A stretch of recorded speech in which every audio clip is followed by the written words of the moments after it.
yesterday, the BMF started with the policy conference, which was actually very interesting. What made it interesting this time, and also a great observations, was the number of young people, and I say this, young people debating policy issues robustly. It actually reminded me of one of the interesting programs that was recently launched by the National Planning Commission, where they actually called upon young people to please, give an input and start shaping the Vision 2030 for South Africa. And I remember asking a couple of young people, I said, if you don't do this, you're going to end up having old people making uncool decisions about one's future. So that's why it was so exciting to see a number of young people really engaging on this, and discipline too. And also this was followed by the annual general conference, which I'll have you know, so if you think this room is not full, the AGM finished round about 10 o'clock last night. So if you see some people falling asleep, it's because they had a very, very late night for a very good cause. So without further ado, I just want to take upon this opportunity then and rather get the president of the BMF to come and do the welcome and the opening, and thereafter, and I'll take you through the rest of the proceedings for this morning. So please put your hands together for the President of the BMF, Mr. Jimmy Manyi. Thank you, Program Director. Colleagues, good morning. And as we do so, let me recognize some very important people that are here in this room. In fact, all of you are very important. But today we have a great honor and a privilege to be having Ambassador Gibbs, who came all the way from the US just to come and talk to us. So we're quite excited that he'll be sharing some insights. When you talk in these areas of transformation and employment equity, the US has got an interesting story to tell. So in his input, we're looking forward to hear what he'll be saying. And all other VIPs that are here that will be sharing this morning with us. I also see that we also have the Group Executive of Sasol, Maurice Khadebe. He'll also be coming through to the stage just now to deal with these vexing matters. But without any further ado, I really just want to welcome you all. We also have the Deputy President of the BMF here, Thembakazi Mnyaka, who is going to progressively be playing a much more prominent role in the BMF. As you know that some people have got a challenge with me doing all these things. So Thembakazi is going to be really running with the ship. And in fact, at lunchtime today, she'll be hosting a press conference to be giving feedback on how the AGM went. BMF took some interesting resolutions yesterday. So Thembakazi during lunchtime will be hosting a press conference to deal with those resolutions. But we meet here today. Also, this is quite a significant year for the BMF because BMF this year is completing 35 years. We've been around since June 1976. Thank you very much. And so this evening, tomorrow evening as well, you cannot miss that BMF dinner. It's going to be the dinner of all dinners. You can't miss that dinner. We'll be celebrating 35 years. Anybody who is anybody in this country will be in that dinner. So you can't miss that dinner. So please make sure that you book your space if you have not. But I hear that it's almost sold out. At the last count, we're sitting with well over 1,100 people. So it's quite a huge event. So we expect people also to arrive there on time because we want to make sure that we make up from being late here this morning. Today, we want to deliberate on a few interesting themes from the big theme that we have, which talks to the economic emancipation of the majority. which we say is a key ingredient to the sustainable social cohesion and inclusive economic growth. This theme underscores the fact that in order to achieve a non-racial and equitable South Africa, nothing that will never be achieved if the social inequalities are left unaddressed. As you know, that when this government took over, it took over a very ravaged South Africa. South Africa where a lot of inequalities were present then, are still present today. It took over a situation where, the land was so disproportionately distributed. And this is what we have to deal with. In this conference, we'll be deliberating on how we're going to correct these things.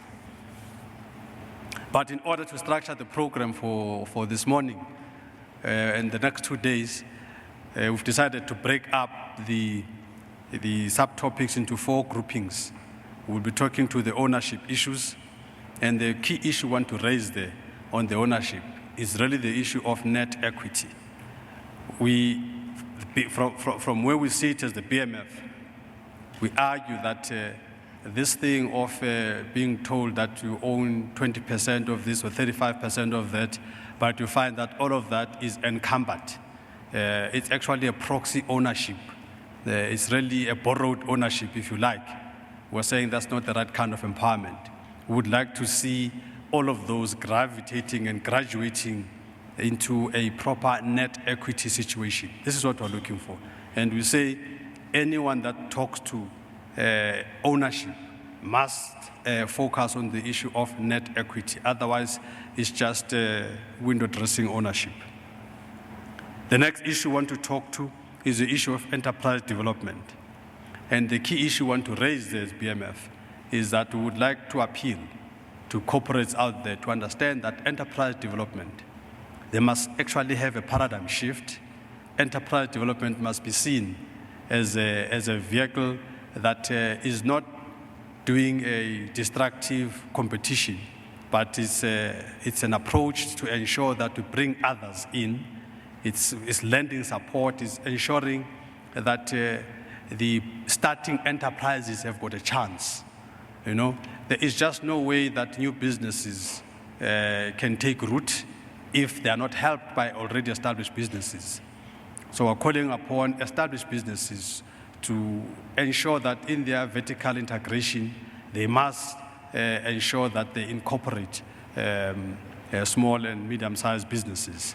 In our view in the BMF, we argue that this island approach of entrepreneurship is not sustainable. We would like to see a situation where small and medium-sized businesses are linked into mainstream economy. And for that to happen, the proper structured approach is enterprise development, which means the procurement officers must begin to think differently about new suppliers. Yes, standards must be met, but you must help the newcomers to achieve these required standards. Then our favorite subject, employment equity. Indeed, the BMF unequivocally is supporting the labor law reforms to make sure that employment equity becomes a real thing that it's been intended to be. So all these labor law reforms that the Minister of Labor is talking about, the BMF is fully behind those labor reforms, because we think that the Department of Labor has done a very good analysis in determining what is it in these labor law reforms that is creating blockages, is stifling the proper implementation of this law. So all those labor law reforms, we think they are going to help us. And then we talk to the issue of the land. The land question is a vexing question. We'll remember that sometime last year, the BMF had a conference to check whether how is the constitution of this country dealing with the issue of the land. And we got the answer. All the legal eagles in this country told us that no, actually there's nothing wrong with the constitution. The constitution actually creates provision for what is it that you need to do if you need the land for a national cause. So we are of the view in the BMF that there is enough of a public cause for the government to look at the Constitution and look at the constitutional remedies to ensure that we address the land question. So those are the 4 key areas that are going to keep us busy for the next 2 days. We have invited a panel of experts to be dealing with these vexing matters for all of us, and we call for a robust participation, but robust with decorum. This is a professional organization. We'd like people to be robust, but we call upon that robustness to also have a measure of decency so that we can have fruitful discussions. I think with those few words, I'd like to thank you all, and we all look forward to an exciting next 2 days. Thank you very much. Right, thank you very much to the President of the BMF, and he has also delegated now the powers, in fact, from onwards to the Deputy President, Tembagazi. Ladies and gentlemen, the first session, as you remember, it's going to be dealing with the enterprise development. Now that the President has laid out the field in terms of all the 4 different themes that we'll be discussing, but for this morning, we're going to focus a lot more on the enterprise development.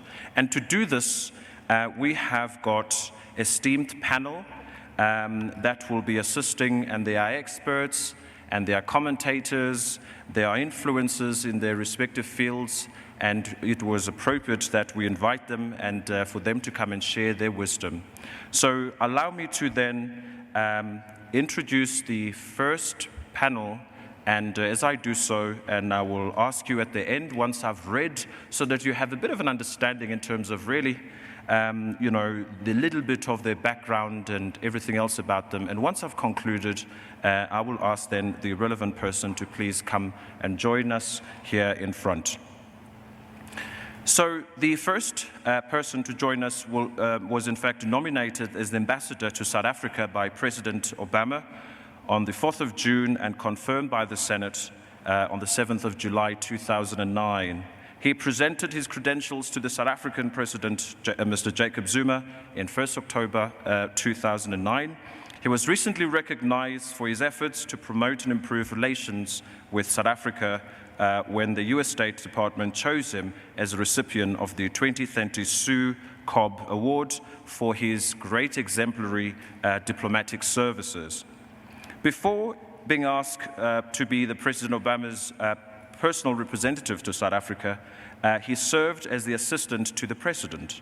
He was a leader on the presidential transition team and then served in the White House, where he ran the Office of the Presidential Personnel, and he was overseeing the selection of several thousand political appointments for the Obama administration. He's previously served in the White House during the former President Clinton administration, working as a chief domestic policy advisor to Vice President Al Gore. From 1998 to 2008, he was the Group Vice President of Global Corporate Development for Level 3 Communications, where he served as a Chief Strategist Officer and led companies' mergers and acquisition efforts.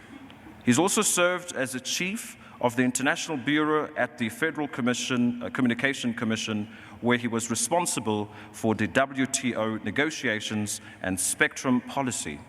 Additionally, he is dedicated to promoting a culture of service and helped launch the United States National Service Program, American Corps. Before entering government, he was a management consultant for Fortune 500 at McKinsey Company, and he has got the following qualifications. He's got a Master's of Business Administration from Yale School of Management, and his undergrad, where he achieved it from the Harvard University. Ladies and gentlemen, please put your hands together as I call upon His Excellency, Mr. Donald Gibbs, the Ambassador of the United States to South Africa. The second speaker that I'm going to ask from our panelists to come and join, and he's a founder and executive chairman of Daka Investment. an investment company with interest in various industries, including broadcasting, defense, electronics, engineering, information technology, management consulting, telecommunications, optics, and rail. He has a business management degree from De Montfort University in the UK and has also completed executive programs at several institutions, which include the University of Cape Town, Michigan State University in the US, and the University of Pennsylvania, also in the US. He has served on a number of boards with current directorship, which includes the South African Airways Technical, the ANS Limited, ADC Crone Telecommunications, and Verify Solutions, amongst others. In addition, he has served as ministerial ambassador and often advises government departments and private sector companies in South Africa on strategy, broad-based black economic empowerment, and supply chain management. His vast experience in both the political and economic domain ensures, I think it's Eurocon, maintains its commitment to being a black empowered company. Ladies and gentlemen, please put your hands together as I call upon Mr. Teddy Daka, the Executive Chairman of Daka Technologies.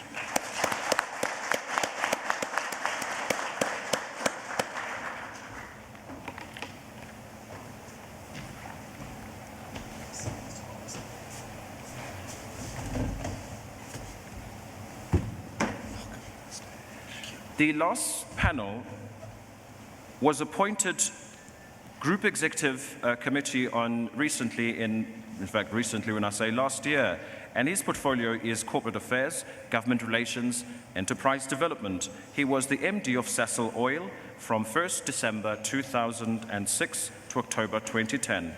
He has 22 years of experience in the oil industry, and before this appointment as MD of Sasol Oil Fuels Marketing in 2004, he was the CEO of Excel Petroleum. He's involved in Excel Petroleum from its inception and was instrumental in growing the company into a fully fledged player in the oil industry. He has a BSc degree in applied mathematics, physics from the University of the North, and completed a one-year advanced management program, as well as a master's in business administration from Wits University Graduate School. During 2007, he completed the general management program at Harvard Business School, Boston, United States. And he is the former chairman of the South African Petroleum Industry Association and the founder and chairman of the African Mineral and Energy Forum. He is chairman of Sasol Oil. Ladies and gentlemen, please put your hands together as he joins me on the stage, Mr. Maurice Khadebe, who is the group executive member of Sasol Limited.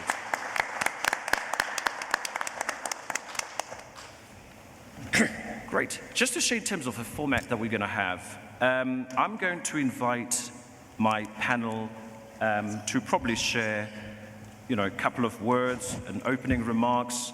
And the way I would like to propose that we run this program is to probably give them about 10 minutes each, is that possible?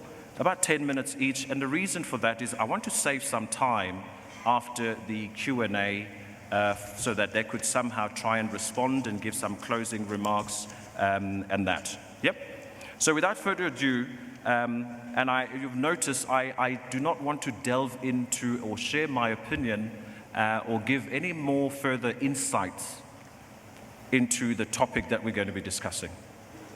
Because I'm going to leave that to you, because I might just abuse my position here as the program director or as the moderator. So I'm going to make sure that I just orchestrate the debate so that you can have everything done and sorted out without any fear of victimization. So on that note, I'm going to call upon the first speaker, Mr. Maurice Khadebe, just to share a couple of words.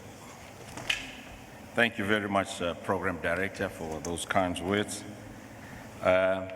Let me acknowledge the President of BMF, the Deputy President of BMF, the Managing Director of BMF, and also congratulate BMF for 35 years. I think it's a round of applause will be grateful. It's been an organization that has produced stalwarts and leaders of this country. Also, His Excellency, Ambassador of the United States of America, and all the leadership of BMF. I've seen the chairmen of provinces and also the members of BMF. Let me thank you for the opportunity to speak on a subject that is pretty close to my heart, because I grew up in an entrepreneurial home. As soon as I could count at the age of 7, my grandfather pulled me into his little shop which he was starting. And I remember, you know, those days it used to be counters. Now it's supermarket. So I could not even see the people I was serving, but my hand I could be able to count very quickly. So from the age of 7, I grew up what I would call behind the counter in Katlehong. And I've seen my grandfather building a small business, growing it up into a supermarket and expanding and even going to KZN. And in a way, in the whole of that exercise, what he was doing, he broke a cycle of poverty in the generation of my family. Because before him, there was a lot of poverty, if I track the history of my generation. But that intervention, by starting a small business, and then helping his brothers and sisters to start a small business, he broke that cycle of poverty. So that's why I'm passionate about this subject. And I think it is important that we all focus on it. So what I'm going to cover is the questions which BMF asked me to cover. So on the agenda, if you can move on, when will small black operators join the mainstream economy? How have other countries grown by integrating small enterprises? And challenges that are faced by small and medium enterprises. When will it take for the supply chain process to open up to include small and medium enterprises? And what is the role of banks and Dfis in assisting in the transformation agenda? These are the questions which the president of BMF has already highlighted. If we move on to the next slide. So if you just look at that graph there, you look at the formal sector, where the SMEs are playing a very small role in the formal sector. And most of them are actually in the informal sector. Almost 75% of SMEs are in the informal sectors. So we all know, and we grew up in the township, our mothers and fathers standing at the corner selling vegetables or selling peanuts, and selling. Some of us have sold apples and peanuts in the trains. And that helped what we call survival and micro enterprises.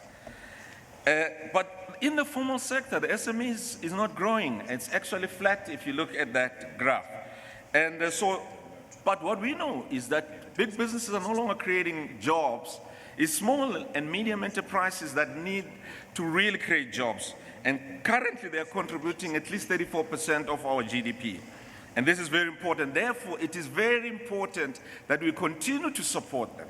We continue to make intervention, particularly players in the big and established businesses, to really be decisive in that intervention. The second question is, how have other countries done? I'm not going to go through all other countries, but I'm just going to look at Brazil. We can see Brazil in particular has really focused on that SME. They employ about 60 million people. The same with India. 60 million people approximately are employed in the SME sectors. And the integration is there. With the help of aid agencies, they've really developed programs, focus, and resources to ensure that they empower small and medium enterprises. In Malaysia, they've put resources, particularly even a program and a plan of action that is decisive, aiming at ensuring that small and medium enterprises enter the mainstream of the economy. And that we see as an example that we should follow, because we have small and medium enterprises mainly surviving on their own, contributing in our country, but the political will as well as the decisive will from big business still needs to be real shown in this area.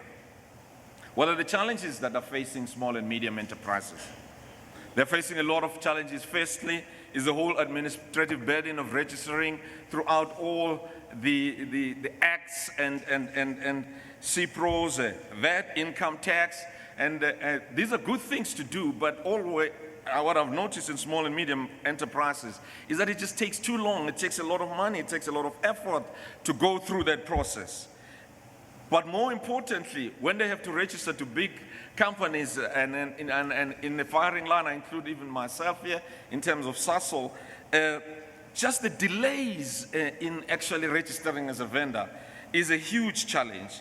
The stringent requirements, sometimes slow payments, particularly from a government. I've had myself, if you've, the program director also told you that once upon a time, I was part of the leadership that started Excel Petroleum. It was a small business which started with one service station, and we built it over a period of 7 to 8 years into just under 200 service stations. But I promise you, one of the biggest challenges I had was to get payment from government. Particularly, I remember one particular point, and I share this story because it's an old story now. We used to supply the South African police services with fuel. And if you supply South African police services, when you submit an invoice at the local police station, it must go to the regional police office, and then it must be signed off by the provincial, and then it must go to the national. And the national must go to the 3 other points. By the time it's 90 days and it's 120 days. And at some point, I reached a situation where if I didn't actually stop supply, we would have gone bankrupt. So I know what I'm talking about. And this happens also in big business, and therefore we need to ensure that we improve the payment system. The cost of gaining access to markets is also something that they face small and medium enterprises, because it is so difficult to advertise, it's so difficult to really be in the market because it costs a lot of money. So what will it take for the supply chain process to open up for SMEs? And I think we need to be very decisive about simplifying the registration processes, reduce the turnaround of the contracting period that needs to be in place, and making sure that these contracts are fair, and making sure that a special dispensation is really created for small and medium enterprises. And here there's a number of things that we could do, and one of them that maybe we should look at quite seriously is to put a set aside for small and medium enterprises, and especially with an emphasis of black-owned and women-owned organizations. I think many attempts, Teddy has been a veteran in this space of supplier development, and most of us have done it in an isolated way, either as individual companies or in the sector. For instance, in the sector that I am involved, we started an organization called SASDA. And I must say that the performance together with the industry has not been what we would like to really be proud about. So I think a recommitment needs to be made in making sure that we focus on supplier development, making sure that they meet the stringent health and safety compliance issues that we all use sometimes as barriers to entry, but make sure that we help them overcome those, because those help us even in the enterprise development. It is important to also provide access to funding. Funding is a perennial problem in the small and medium enterprises. I remember also when we started Excel, there was no bank that was really interested in helping us. But as soon as we were able to jump that hurdle and became successful, in fact, you find the banks queuing to actually phone you now and want you to get involved. I'm not on a bank bashing exercise here, but I think we need to really revisit the funding models in this area.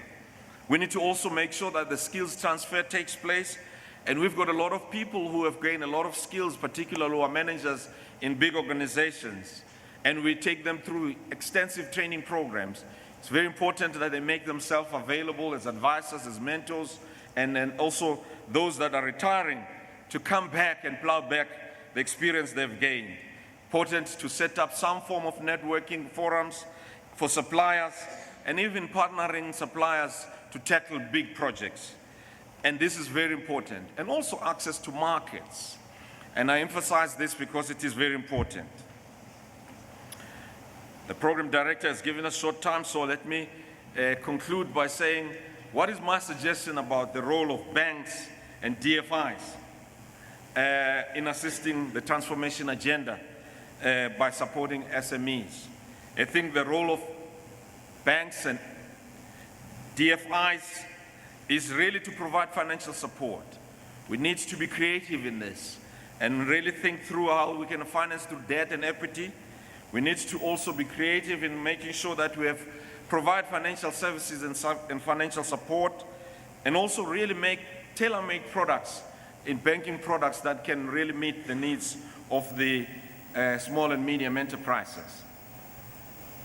I think as big companies, we should really look at how we can partner with big Dfis like NEF and Kula.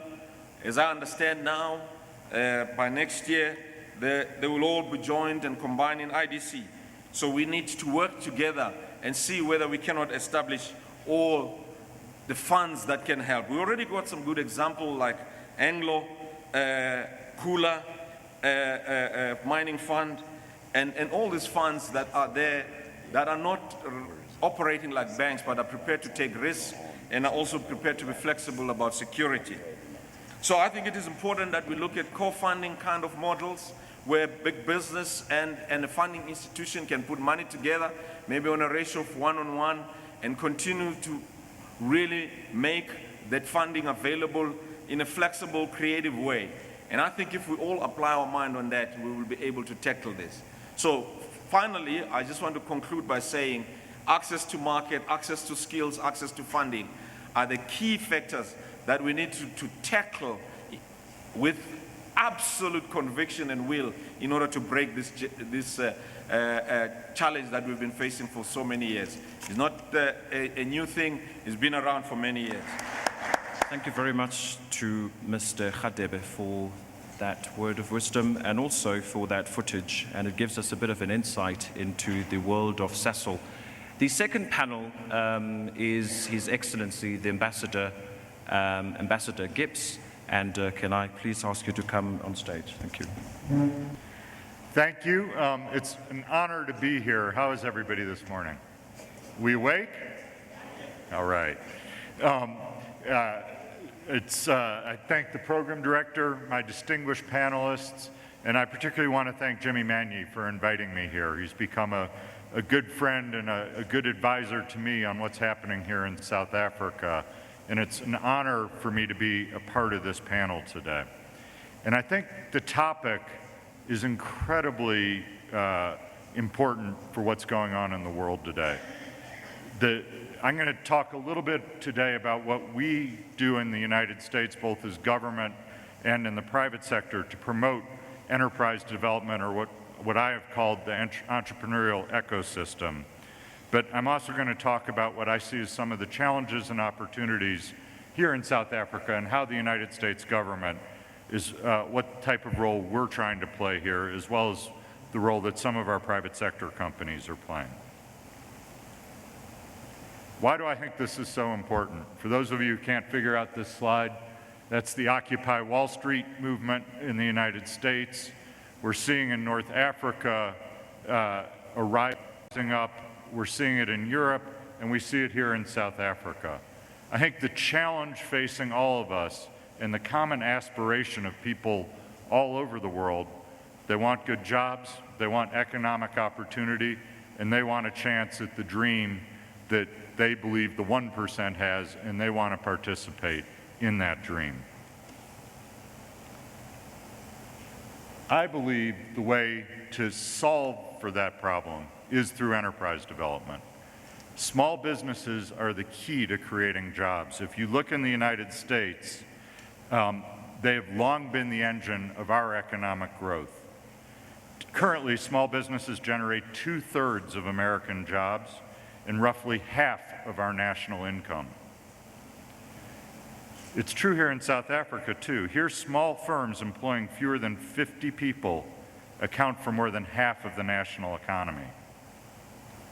By creating new jobs and expanding economic participation, small businesses are also, I believe, the key to economic transformation and to realizing the vision that the BMF has for a transformed South Africa.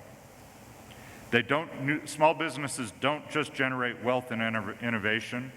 I believe they generate equality and transformation. For these reasons, it's critical that we get enterprise development policies right.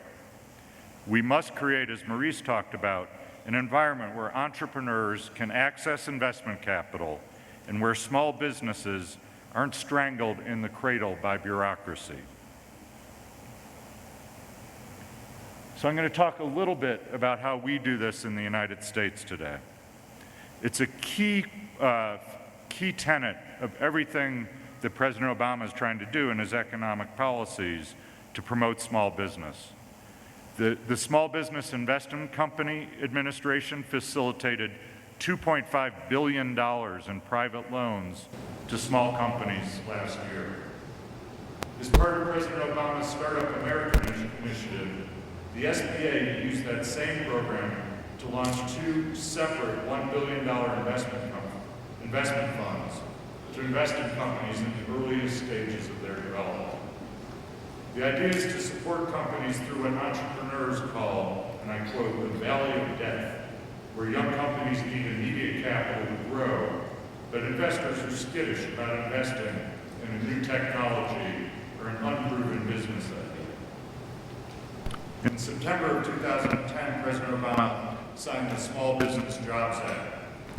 This legislation provides many benefits to small businesses, including loans, opening SBA programs to larger companies, and 8 new small business tax cuts.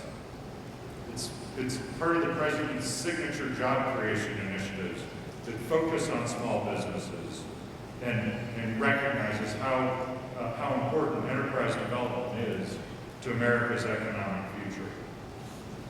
In 2010, our Export-Import Bank supported $5 billion in loans to small business. That's nearly a 65% increase since 2008 and represents over 20% of their loans. And the last piece, America's working very hard to get our world-class research universities engaged in supporting small business. In 2010, we inaugurated 3 innovation hubs, which are large multidisciplinary teams of scientists and engineers working on a specific goal. They're focused around a public university. To give one example, Pennsylvania State University leads the Greater Philadelphia Innovation Cluster, where scientists, industry, government, and academia collaborate on developing technology that will make buildings more efficient. The key to all of these programs, though, is that they don't count on government to do the heavy lifting. They count on government to create the system where entrepreneurs can thrive. In the end, the private sector has to do the heavy lifting. The idea behind Startup America is that enterprise development requires an entrepreneurial ecosystem where new companies that are willing to innovate and take risks have the highest potential for growth are given that chance to grow. However, as important as getting our government policies and regulations right, it's equally important to nurture a culture where entrepreneurs are valued and risk is rewarded. Anybody who's been in America knows that the culture is one of entrepreneurs. Entrepreneurs are rewarded, they're respected, and particularly in this day and age, young, smart people, what they want to do when they leave school is they want to start a business. They want to be an entrepreneur. They want to go to Silicon Valley, or they want to create the next energy company. In the US, we're coming to understand that to compete in the global economy, we don't just need to create jobs, we need to create the next Steve Jobs. Somebody got the joke out there. Thank you for laughing. Unfortunately, I think South Africa has a ways to go in promoting this small business entrepreneurial culture. The data up on the slide is from the Global Entrepreneurship Monitoring Study. It's a global study. The part in South Africa was conducted by the University of Cape Town Center for Innovation and Entrepreneurship. It shows the percentage of working-age South Africans who own a new business. As you can see, South Africa lags well behind its international competition.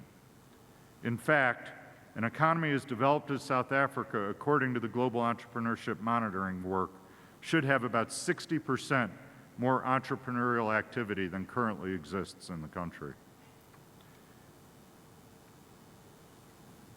So why is there not more entrepreneurial activity? Particularly in a culture as energetic and creative as South Africa.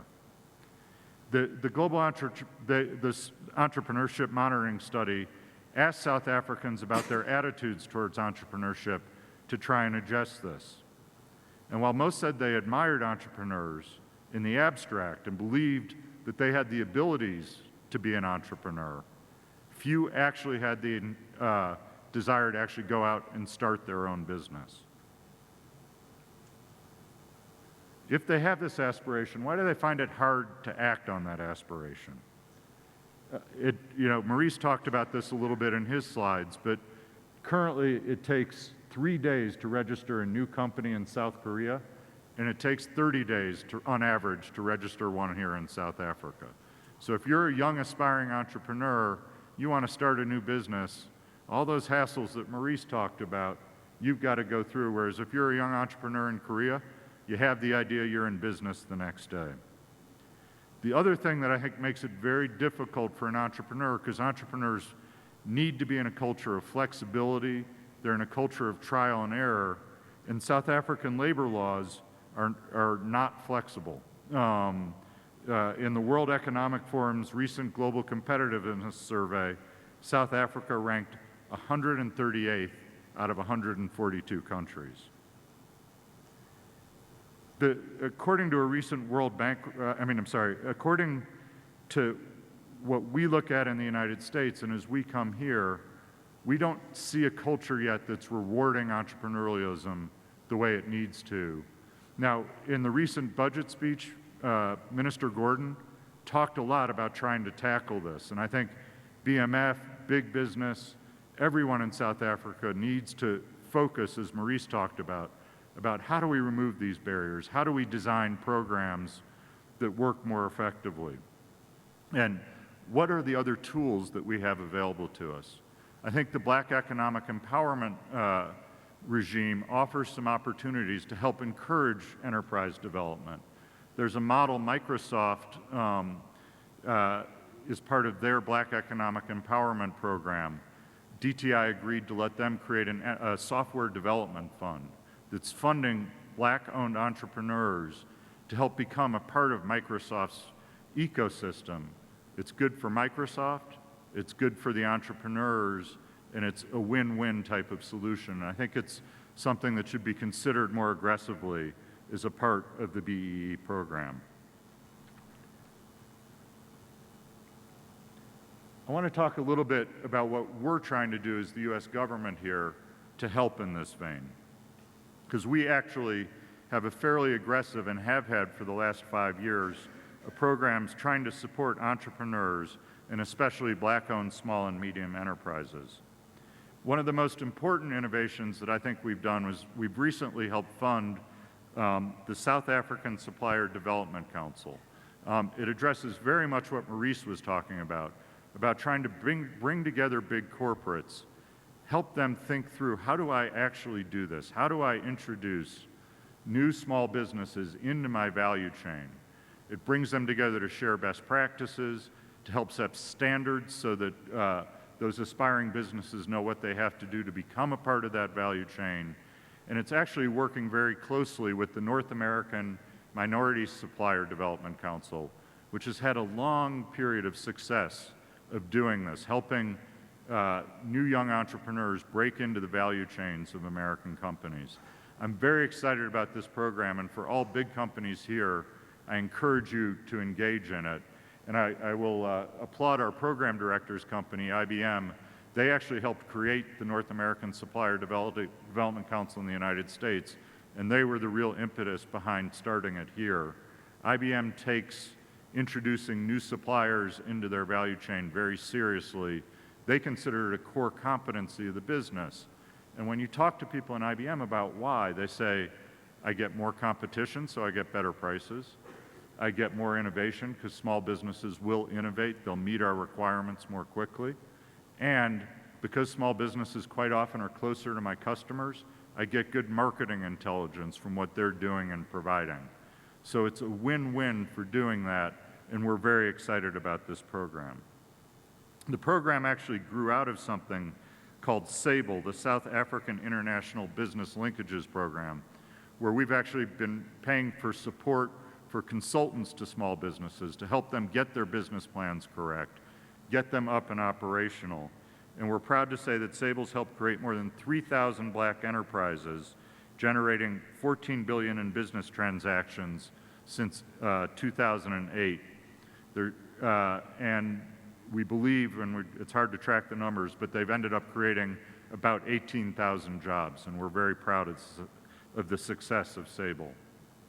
Another way we're working, and we talked a little bit about, South Africa is one of the most difficult places to get that financing, both at the venture and that next stage. So we've actually created a credit guarantee program where we'll work with South African banks who will loan to small, black and medium enterprises and provide a credit guarantee against that. As of today, we're guaranteeing more than 60 million in credit for small South African businesses through that program. And finally, the African Growth and Opportunity Act, otherwise known as AGOA, is probably the sort of principal way we're trying to help the continent. 98.5% of all goods from South Africa that are going into the United States go in import-free and quota-free. And we've actually created something called the Trade Hub that's located in Botswana that's serving the whole SADC region to help facilitate small businesses, taking South African small businesses and other businesses in the SADC region to take advantage of AGOA, to get into the program, to start doing manufacturing and start importing to the United States, because we think it's one of the most powerful ways to both increase the linkages between our countries, but also to create economic development and transformation here in South Africa. You know, building an entrepreneurial ecosystem isn't easy, particularly coming from the legacy of apartheid that's existed in this country. It won't happen by government fiat. It's getting that very delicate balance of the right economic policies and fiscal policies, the right amount of regulation, and a certain critical mass of extraordinary individuals. It will be a huge challenge for South Africa to get that mix right. But at the same time, as somebody who's been in your country for 2 years and fallen in love with it, I know that South Africa has the ability to do that. You've got the diversity, you've got the energy, you've got the creativity, you've got world-class universities, you've got world-class big businesses. How do you pull all that together to create that mix that spurs that innovation, that entrepreneurial development, and takes advantage of the great opportunity that exists here? You know what? I'm jealous. I wish I were a lot younger than I am and were living here and were able to take advantage of all the economic opportunity that sits here in this continent, sits here in South Africa and sits here in the continent. I think that's a big part of what South Africa also can bring to this entrepreneurial mix. The slide up there shows the different growth rates around the continent. The recent forecast by The Economist, 7 of the 10 fastest growing economies between 2011 and 2015 will be in sub-Saharan Africa. Sub-Saharan Africa now has 1 billion consumers. It's the fastest growing population in the world, and by 2050, people are expecting it to double. This will be Africa's century to take its place in the global economy. And as Africa's gateway to the world markets, South Africa is perfectly positioned to take advantage of all the energy and enterprise that will be created as a part of that growth. And it'll be up to young South Africans and up to the BMF members, and particularly the entrepreneurs amongst you, to rise to that challenge. As Radebe said, and I quote, "Sometimes it falls upon a generation to be great. You can be that generation." Thank you very much. Thank you very much to Ambassador Gibbs. And last but not least, I'm going to call upon Mr. Teddy Daka to come and address. A very good morning to you and all protocol observed. The reason I'm not going to go into detail is very simple. I planned to speak for 45 minutes. Last night I was told it's 30 minutes. This morning I was told it's 10 minutes. So good luck. How I'm going to do it, I have no idea, but let's get on with it. I'm more interested in looking at the issue of enterprise development from a different angle, from the demand side. We know that most of the money that is sitting in this country is from a government point of view. Government is a big spender in the economy. You know, we've had the Gautrain, we have the what's happening in Eskom. Almost everywhere infrastructure is growing, and there are billions and billions of rands that are being spent into the economy. The question I have is, are the policies that we have in place, the legislation or the practices that we have, are they user-friendly to ensure that enterprise development actually does take place? I have a very strong suspicion that they are not. But as we go through my slide, you'll be in a position to challenge me and tell me not. I will specifically focus on the two laws that try and address the issue of enterprise development, which is the PPFA and the BE Act. And then I'll look at some of the emerging issues that we need to be talking about. I've always held this belief that if you don't change the structures that have created the patterns that have excluded people, and by structures here, I'm talking about policies, I'm talking about systems, I'm talking about practices, I'm talking about linkages. If you don't change those structures, whatever policy you put in place will be more like a band-aid type of a policy. And I'm afraid we've done a lot of band-aid in the past 17 years in our beautiful country. And as I go on with my presentation, I'm going to suggest why I say that. We also know that without empowerment, it would be very difficult for us as a country to grow economically. We need empowerment, more so than any other countries, because of the legacy of where we're coming from. I always say that if you're running a huge conglomerate and you have a number of people that you don't need, you have the option of retrenching them. Or is it right-sizing or restructuring, one of those beautiful words. But if you're running a country and the majority of your people are unemployed and unemployable, you don't have an option to retrench them. So you have to find ways of addressing those issues that are being raised by the people to ensure that that empowerment does take place and you can have economic freedom in the country. Now, a couple of questions that I'm interested in, which I'm not going to go all of them given the time issues that I have, but the one I'm more keen is, again, looking at the policy instruments to see whether they are designed to do what we want to do.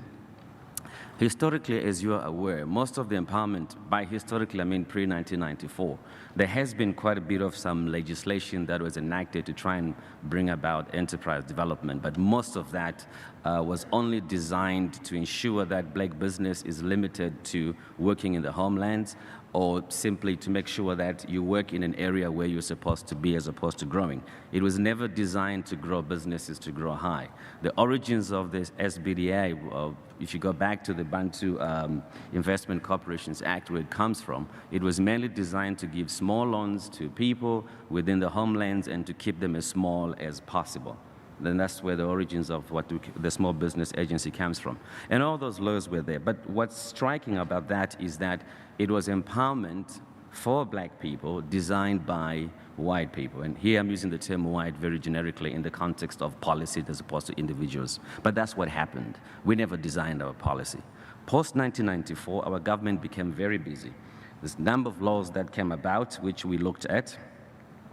Almost every government department was trying to do something and come up with a program. Public Works was very busy. And one of the programs I liked at Public Works was the Emerging Contractor Development Program. It was a program designed, in fact, for enterprise development. The only problem was the way it was implemented.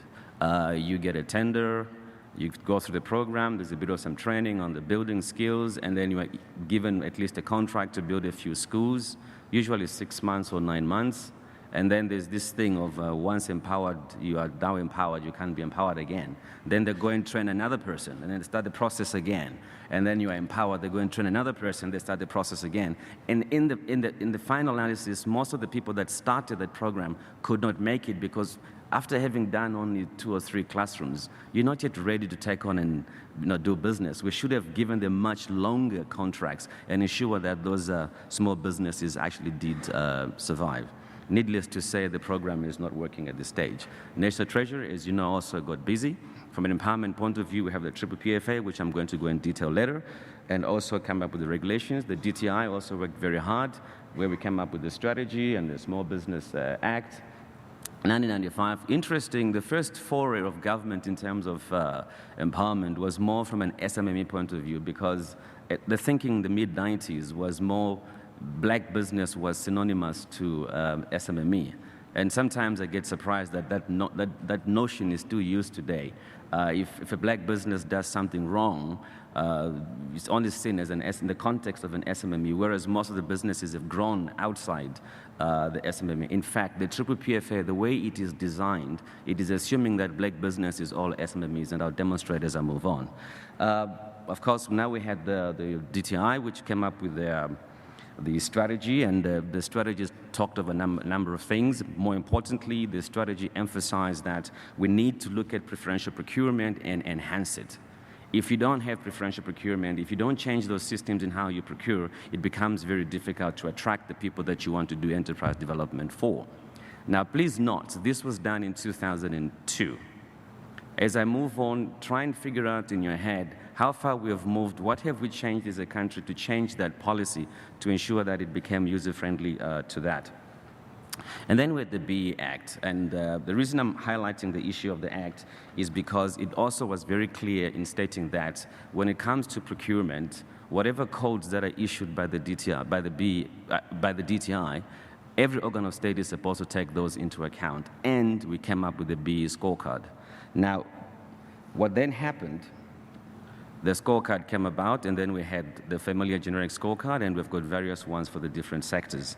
I'm building a case here, work with me. Don't lose me at this point. I'm really building a case. And then we had ways in which we started to measure businesses, you know, your level 1, level 2, level 3, depending how you have done on the BE scorecard. Now, the question I have, if you're going to do enterprise development, who are you going to target? Pre the BE scorecard or pre the codes, I could identify quite easily what I call an emerging black business. It was 51% black owned. Clear, no confusion.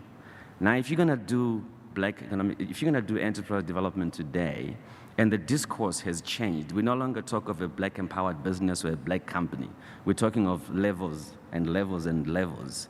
Which one are you going to target? From a policy point of view, are you going to go for what, a level 8, a level 1? Is that what you're going to do enterprise development on? Which becomes very difficult in terms of how we begin to change the discourse and the policies with that.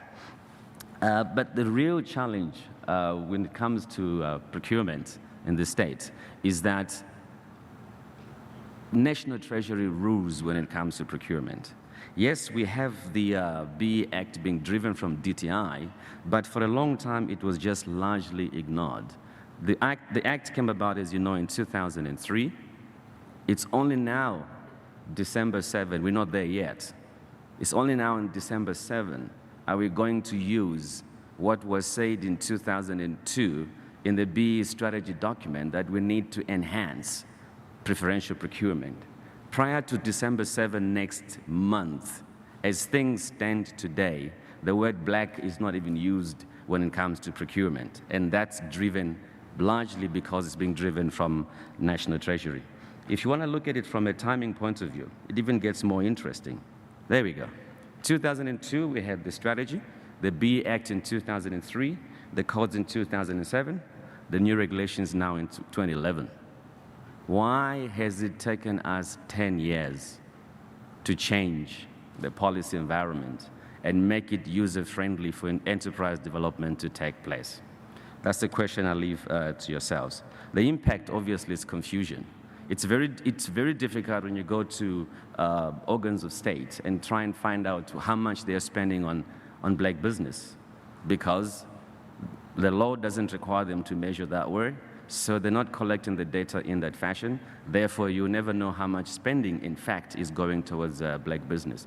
Even for HDI, it's not easy. It's not easy even to measure how much business is going to HDI because it's not systems driven. In most cases, people create small Excel spreadsheets and then they push them through. And as you know, you can claim what you want on your points. Maybe some of you have had the lucky of being checked to see if what you claimed is correct on the preference form. In the majority, that's not even checked. But there was a need to align these two acts.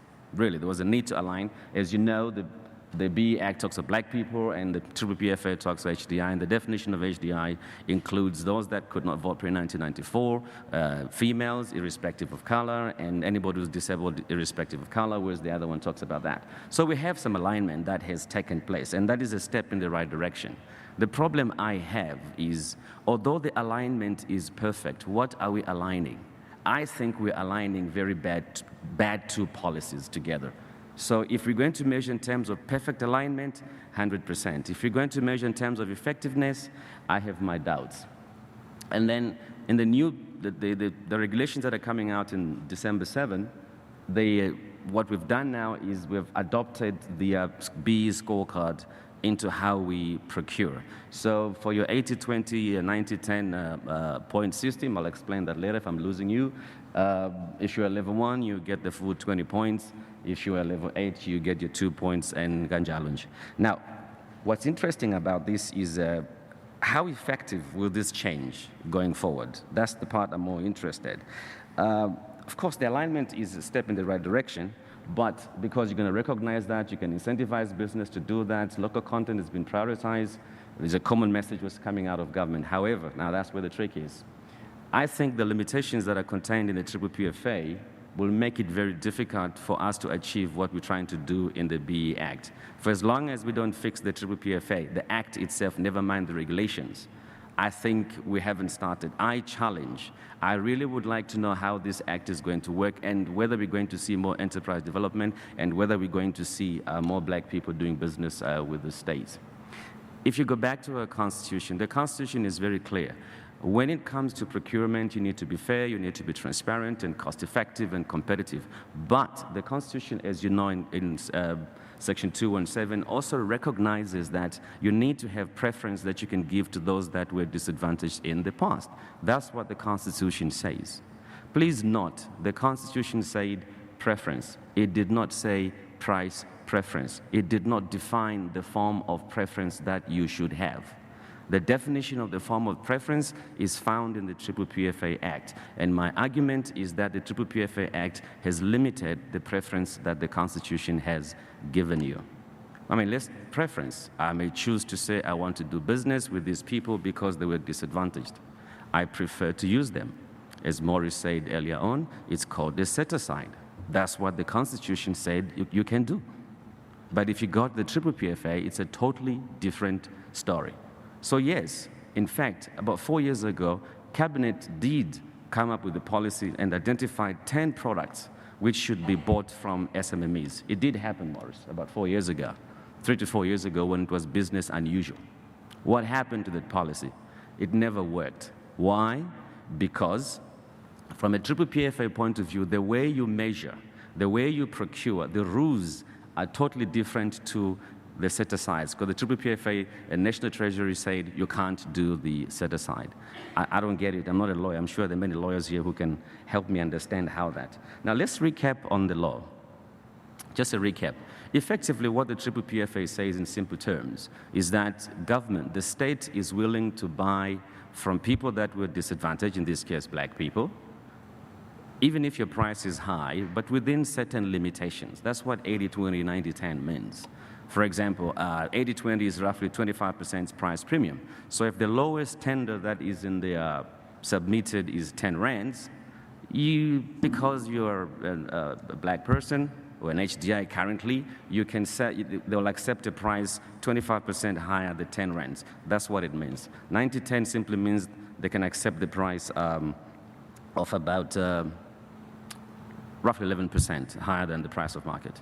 This is why I don't agree that the idea is to increase 80-20 and make it 80-40, because once you do that, you are also increasing the value of the price premium, and I don't think the state can afford that. That's creating an efficiency in the economy. Now, the way it works, as you know, and this is very important, first of all, you have to meet the functionality requirements. In other words, if the state wants a chicken, you better give it a chicken irrespective of your color. The chicken should be able to quack, the chicken must be healthy, the chicken must be able to run, it must be a free range. You gotta have that, non-negotiable. That's the functionality part.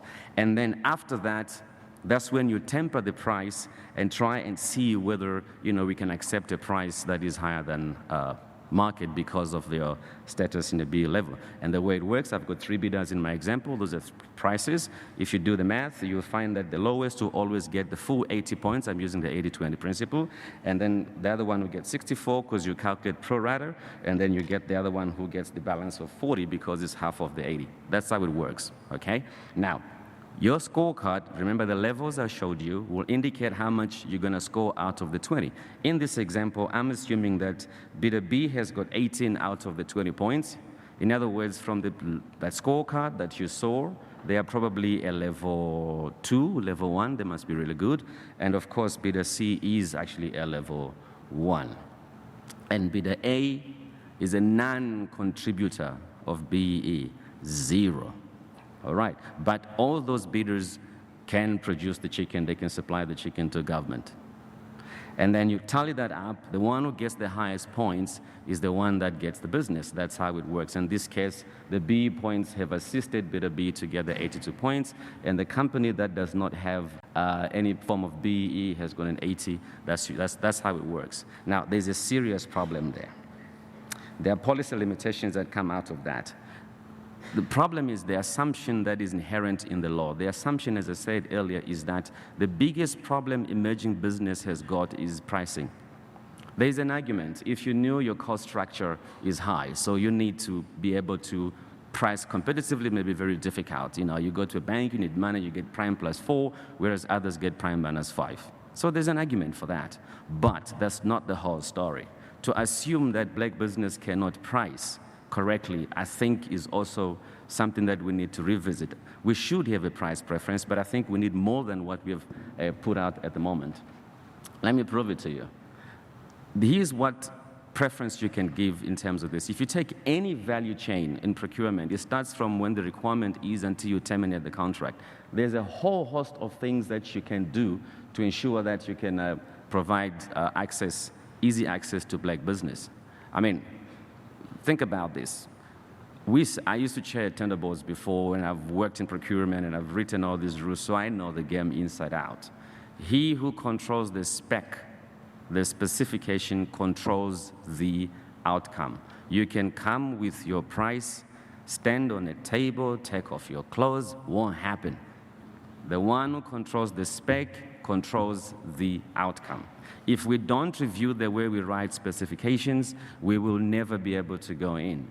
This is a true story. Many years ago, when I used to chair SAA tender board, one of the specifications that went out was for a baggage collection. You lose your bag, they bring your bag home if it's misplaced.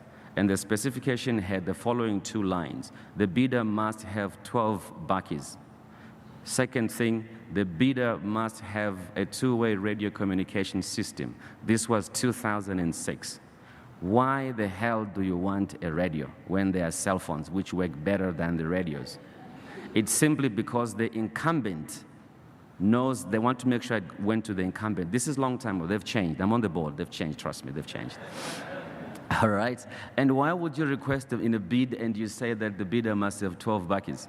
Why don't you say the bidder must have the ability to acquire the 12 bakkies when you win? Why would you have 12 bakkies today when you don't have the contract? It doesn't work.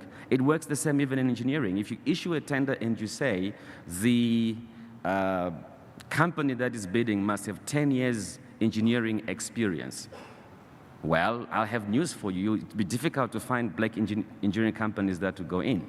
But if you say the black engineer must have 10 years experience, you're changing the ballgame. In any fact, you want the individual to design the bridge for you, not the company. Because the company that has been there for the past 20 years could have an engineer 1 year and they get the business, whereas you just left that company with your 20 years experience, but your company is 1 year old and you don't get the business. So there's a lot that happens that needs to be changed. Price preference is just but one. Every little block that you see there is what can be done from a policy environment to change that.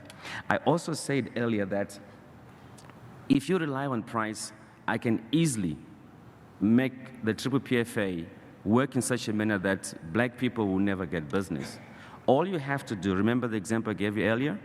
Right. The reason why bidder B has 64 is because this price is 20 rands higher than the 100 rands that I've used in the example. Now, what happens in business is very simple. You know you're an HDI or you're a black business, you've got a cost structure that is high, so I'm an established business, I'm competing with you, I know you're allowed to sell your business at a price that is higher than mine if I'm the lowest to the tune of 25%. All I do is I drop my price to 95 rands. Watch the math. Who's the winner now? Who's the winner now? If I just drop my price by 5 rands, the price preference strategy doesn't help you in any way. You're completely out of the game. The guy without BEE, bidder A, 0 BEE, has got the highest points of 80. He wins the business. And unfortunately, we still have contracts in government that allow people to increase their prices sometimes 4 times during the year. So I drop my price, I get the business, then I increase the price again, status quo maintained. Where's your enterprise development? Remember, I had 10 minutes? I have more, but I have to stop. There are no targets. As you know, I'm going to move the rest quickly. You see, the other thing we need to think about very carefully is the scorecard itself. I've argued that, yes, everything on that scorecard is important. Everything is important, but it also dilutes what is, if you want to identify what exactly is a black business. I am not saying employment equity is not important. I am not saying skills development is not important. I am questioning the wisdom of having that in the scorecard. There is a law, Employment Equity Act. It issues fines if you don't follow it. It has inspectors. Ask Jimmy. It has inspectors. Does the BE Act, where we have put it there, have inspectors? Do you get a fine for not complying to the scorecard? Why are we taking, if we have a problem with the skills development and employment equity, let's fix those laws and make them strong. And then if you remove those 30 points that make people become level 4s and level 5s without BEE go high, if you remove those, then you increase the chance of that. This thing was never designed for procurement. It was designed to measure the progress of established business in terms of how they transform. I hear you arguing that, but you can have a QSC, you can have an SMME. It still boils down to the same thing. It becomes very difficult in terms of who you're going to do your enterprise development. Last point I want to emphasize, and I'm going to sit down now, is the issue of local procurement, which we have introduced with a lot of fanfare. Trust me, I am for local procurement. Don't misunderstand me with what I'm going to say forward. What I have a problem with is this, back to my example. Where the new regulation states you can now have local procurement as a threshold you have to meet. Now remember my chicken? It can run, it can quack, disease-free, it's free range, and it's produced in South Africa. That's local procurement. Now you have to meet everything in stage 1 before you go to stage 2. That's how it works. Meet the minimum threshold. What does that mean? It's binary. Either you meet or you don't meet, right? Then, if you meet, we go to stage 2. The effect of that is that chicken is more important than your black face. Why do I say that? Even if you don't have BE in stage 1, you can go to stage 2 as I demonstrated. But if that chicken is not locally produced, is locally produced from Brazil, sorry, if it's from Brazil, you can't go. But if it's locally produced, it goes in the game. So we have taken out BEE out of stage 1, whereas the Constitution says you can actually have it in stage 1. BEE becomes a weighting negotiable issue. The chicken becomes a mandatory issue. Hence, I say the chicken becomes better than your blackface and my blackface. Now, I think I need to sit down. I've abused my time here. I don't know what we're going to do with this, but we need to change the laws and we need to change the policies if we need to make them user-friendly for enterprise development and black people in general. Thank you. Right. Thank you very much to Mr. Daka. I can see people sitting there with burning questions and scribbling and can't wait for your opportunity. Don't worry, you've got at least about 45 or 50 minutes for that. Just maybe to share, I'm going to try not to paraphrase, but just to share, maybe to remind you about some of the things that were mentioned, starting with Mr. Khadebe when he spoke about subject which was very close to his heart in terms of the challenges faced by the SMMEs and some of the barriers, registration, the tax issues, and the slow payments. He narrated a story here, and also a couple of the way forwards, and that is, funding. My question here when it comes to funding is how? Everybody knows about funding challenges that we have. Skills transfer, access to markets. Well, isn't that most of the enterprise development giving you an access to market in some cases? And also great suggestion in terms of the role of the banks as well as the Dfis going forward. And also from the Ambassador Gips, in terms of what he shared, building an entrepreneurial ecosystem, and also sharing some of the learnings that they've done in the United States. I'm reminded here about the couple of things such as the Small Business Jobs Act, Innovation Hub. I'm trying to think also again here. Well, we've got some of those in South Africa, in some cases even better ones. And yet we're still hovering and we're still not making great progress on some of these matters. And also he mentioned a couple of the barriers as well that is noticed and what they're doing in the United States to make sure that, they encourage, the entrepreneurial ecosystem. And lastly, and also Mr. Daka, who then also mentioned a couple of interesting things here, especially here I want to draw attention to the differences when it comes to the triple BE as well as the triple PFA. Now BMF has recently, which I will encourage you to make sure you watch the space when it comes to the announcement that will be made this afternoon by as part of our resolutions by the Deputy Presidents at the press conference, because we've sort of resolved on this matter as well. But it was quite interesting, Mr. Daka, to hear what you had to say about this. And also the question, I notice you do advise in some cases, or have advised government, and you then also question that it has taken 10 years. I wonder why it has taken 10 years. And I would probably ask you to assist me. Why has it taken 10 years for them? Didn't they get the right advice going forward? On that note, I'm going to open the questions now, or maybe comments, and I'm hoping the roving microphones are available. Let me just double check if the microphones are ready in hand. Great. Now, here is my opinion. Over and above charging 100 Rand to the phone that just rang, here's my opinion. Wasn't the main objective of enterprise development to create sustainable business enterprise that will achieve growth, which eventually will create jobs? We know, in fact, that currently the government has got a very, very ambitious target. And my other concern linked to this is we've got great legislation, we've got great policies, and yet some people are complaining about things such as we're creating tenderpreneurs. Our companies also, maybe when they say, yeah, here's a great opportunity, I'd like to outsource, as a supply chain manager will call you, we'd like to outsource the following from our business. And in some cases, probably outsource something that no one can do, which is an absolute disaster. And then a little company takes this and they think, wow, I can make money out of it, and it's probably setting you for failure. But anyway, enough of that. So let's get to hear what your views and your suggestions are going forward. So this is how we're going to do it. So you're going to raise your hand, and we'll give an opportunity to speak, and hopefully you're not going to be too long. And you will then say your name and your company or your institution, and then ask a question or make the comment, and that's it. So can I get those people who have got questions to make? and comments. Thank you. Alvin Nell, BMF Gauteng, to Mr. Daka. How do we take forward the challenge of the triple PFA? And what is our roadmap to ensuring that the amendments that will take effect on the 7th of December around the triple PFA are challenged by black business?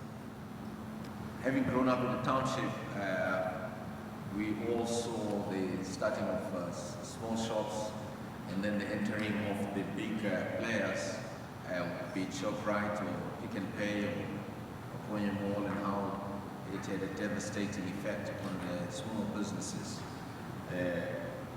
But I think what we need to look at here is really how do we make sure that the entering of the new big players in our townships synergize and make sure that the entrepreneurs in the local area either become suppliers or have some kind of a stake or some kind of a procurement arrangement with the big players.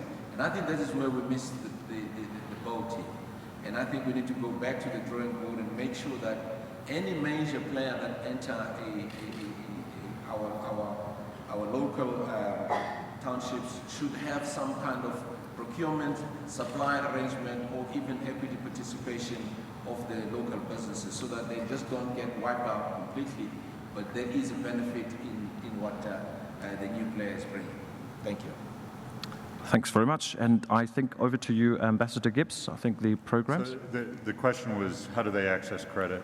Access to credit, yes. The two programs, because the way we designed these credit programs, we wanted to empower South African businesses. They're actually done through ABSA and through Blue Financial Services, and they each have specific funds. And if you want to reach out to me afterwards, I can connect you with the right people at both institutions. First of all, let me start with a disclaimer. I'm not the government spokesperson. I don't work for the government. I'm just a private businessman with an interest in what's happening around me.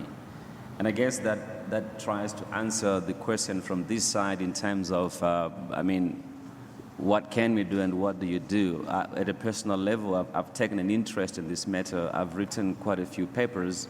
The information I've shared with you today has been sitting in government since 2004.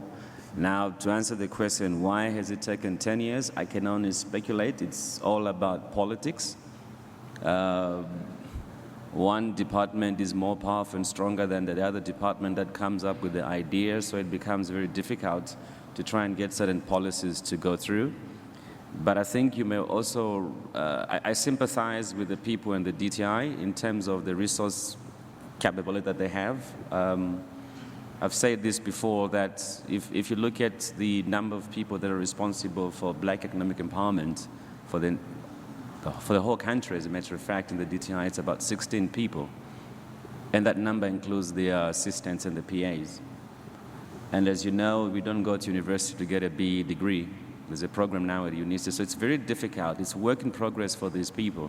And the position itself is a juniorized position at chief director level. It's not like at a ministerial, deputy minister level. So it's very difficult. We, as a BMF, I think, and as well as the BBC, we are a pressure group. We have a responsibility to engage with government. That's why we've got the BBC back, to try and look into these issues in terms of how we can change them.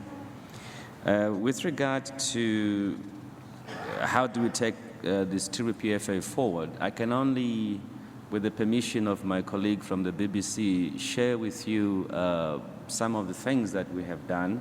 From a BBC point of view, we have written to the Minister of Finance seeking an audience to discuss this issue. We have written a paper that we've submitted to the Minister of Finance. And I'm sure they'll give us an audience pretty soon for us to address some of these issues. So we're not doing nothing. We're doing a lot of work in the background in that regard. But as you know, it's a regulation. It's coming into effect.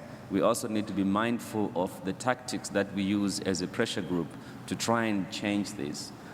The idea is not to fight the regulations. The idea is to talk about how do we repeal this act and replace it with something that is more user-friendly.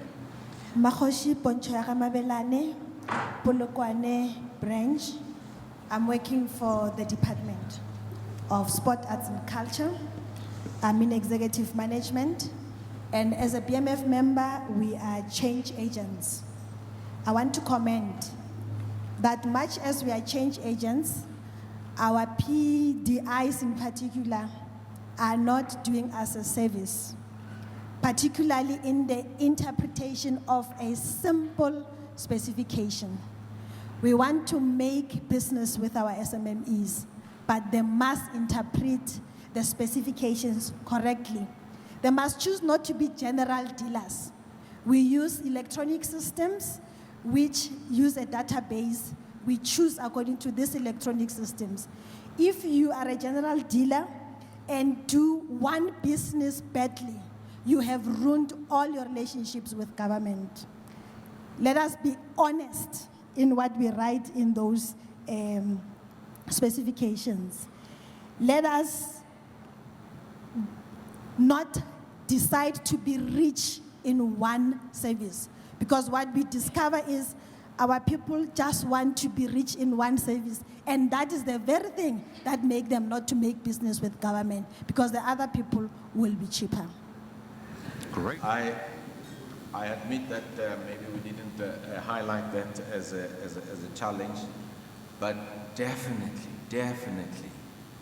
corruption is not only just a challenge in small business. For me, corruption is a cancer. It's a cancer that is starting to grip our society, our body politic, and our entire society.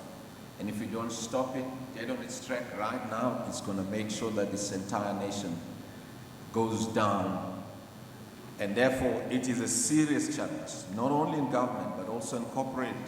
We need to make sure that we root it out with brutality, and we do not tolerate it, and we take action against those that are found practicing corruption, because this is a big challenge, even in entering in the procurement space.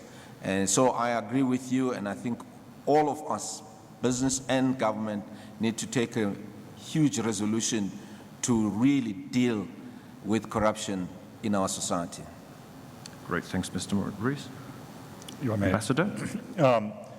Let me start by saying quite clearly that the United States supports the strong labor law that exists in South Africa and that exists in the United States. And I also think the South African Constitution is one of the great models of a constitution anywhere in the world. What I was addressing, and what the World Economic Forum statistic I put up, which said that South African labor law is 138th out of 142 countries in terms of the amount of flexibility, is can you put in regulations, still very consistent with the Constitution, that allows you to, small businesses, more flexibility in bringing people on for probationary periods, apprenticeships, whatever it may be. I don't have the answers. They're not mine to come up with. I'm pointing out that there's an opportunity here to look at new ways of doing things that encourages bringing new people into the workforce. Thank you very much, Ambassador. Mr. Daka? Well, see, I won't answer the question from a government perspective. I'll answer the question from reviewing the policy that we have at the moment. You may recall that in 2002, government came out with the national strategy on broad-based black economic empowerment. The one that said we need to have legislation, we need to have access to finance, we need to come up with the codes and how we're going to measure that. In that strategy, there was also a section that talked about how we work with the private sector. If I recall from the debate of then, was that it would be very difficult for government to prescribe on the private sector what they need to do with regard to empowerment. So the approach that was adopted, which was a recommendation, as a matter of fact, from the Black Economic Empowerment Commission, was that when it comes to the private sector, we're going to do it through the transformation charters. So industry comes together in the transformation charter, they agree what they're going to do and how it's going to work. If they agree, then the government would then make the charter part of the code and make it a regulation or not. But that's how we're trying to manage the private sector through that way. Thanks. thanks to the creativity of my Gauteng colleagues here, I managed to get a platform. Dumisani from the Eastern Cape, BMF.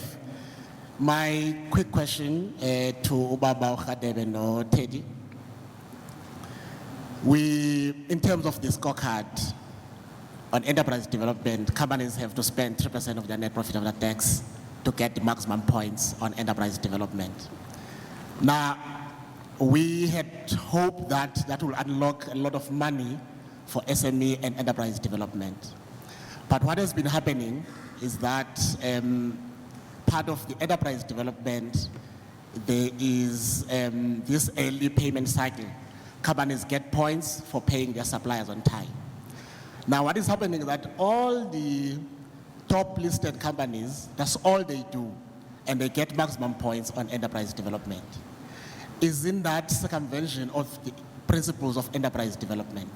Isn't there a case, in as much as early payment cycle is good in terms of unlocking the cash flow for small businesses, but isn't there a case to cap that early payment cycle so that companies can do other aspects of enterprise development and not be confined only on early payment cycle? Thank you. In terms of the way forward, and I think we as BMF has a history of leading the transformation agenda in this country, also galvanizing the entire business organization.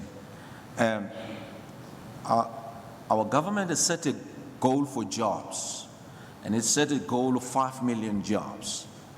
And I think this conference must set a goal for the number of SMEs that we need to have in line with that goal of the jobs. So I would venture and say maybe we should set a goal that we would like to create 1 million SMEs. And if we actually adopt that as a goal and a vision that drives us, and then all other things will be focusing towards that. Because if you create one MME, it actually create at least 3 or 4 or 5 jobs. So the ability to achieve that goal is realistic. So I would propose very strongly that we do so with a very clear vision in that we will one day have a vision of locking poverty into a museum, because we need to do that sooner rather than later. Just to agree with Maurice and say, I think it's a huge opportunity for South Africa to drive an SME agenda here in the country, push it forward, create the jobs that go with that. And on behalf of the U.S. government, we hope to be a partner in doing that in whatever ways make sense. So thank you.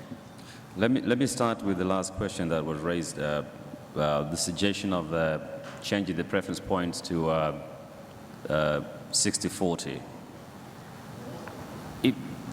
Remember what I said about the triple PFA. The state is willing to pay a price that's higher than market within certain parameters. So the 90-10 parameter means the state would pay 11% higher than the lowest price they have received.